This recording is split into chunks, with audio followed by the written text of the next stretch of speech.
Journalism is simply the search for truth, which makes it very similar to science.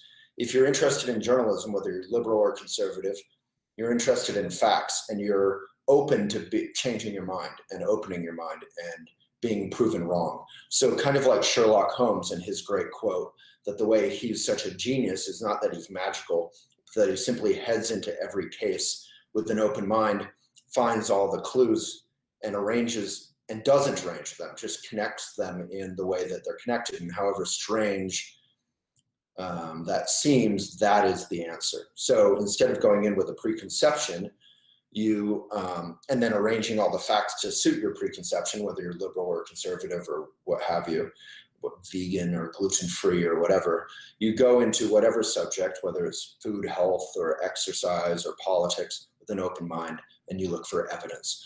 So it's very similar to science. It's also similar to Dharma.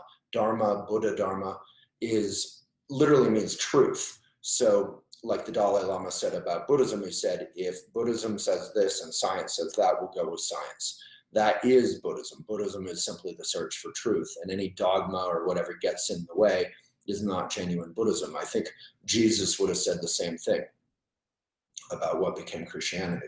So right now, the whole journalism world for 15, 20 years has been beset by, obviously, the rise of online, the internet, online media, which is a very magical thing.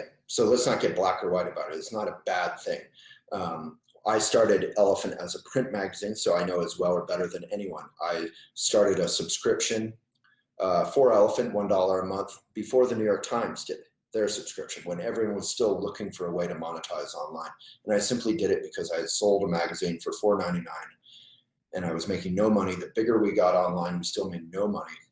And ads just really weren't paying. Traditionally, there were 5 pillars of journalism financially, and all those pillars got killed, except for advertising for the online world. So long story short, journalism has collapsed because it's not funded anymore. So New York Times, even the strongest, have laid off scores of people over the past 15, 20 years. And as if that isn't enough, you kick journalism while it's down.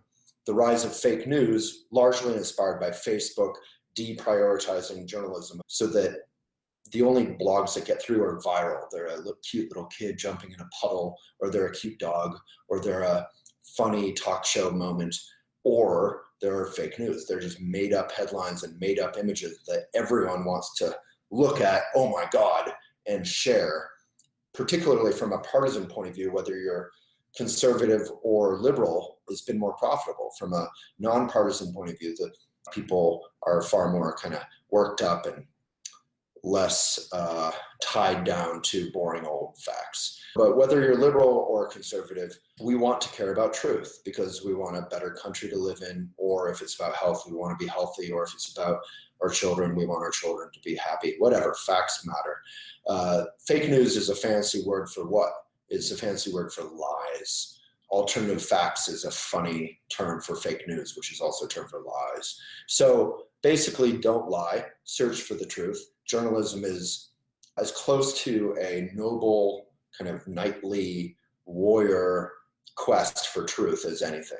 So I recommend all kinds of journalism movies. Watch a couple documentaries, read up on Edward R. Murrow. All the President's Men is a movie we always recommend. And again, this isn't about conservative versus liberal. If you're conservative, you still want to search out the facts, and and then you can arrange your policies according to both your ideology and the facts, same as being a liberal. So if journalism seems boring, please open your mind. It's by far my favorite subject in the academy, and because it's beset and kind of a dying thing, there's a huge market for people with journalism ethics. No one really knows journalism ethics anymore. There's a hunger for truth and a hunger for something that is bipartisan or nonpartisan and still interesting. The number one thing is, just like eating food, you want your diet to consist of journalism. So you'll develop a really strong antenna for bullshit. What Jon Stewart calls the new language of America is bullshit.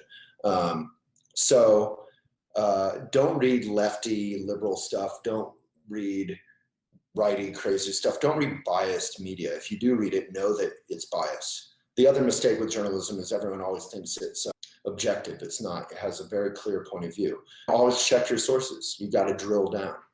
We're not here to win. We're here to be truthful, and the truth will set us free. And the truth is all we got, really, to create a better society. But again, it's not all about politics. If you're trying to be healthy, you're saying, how much should I run a day?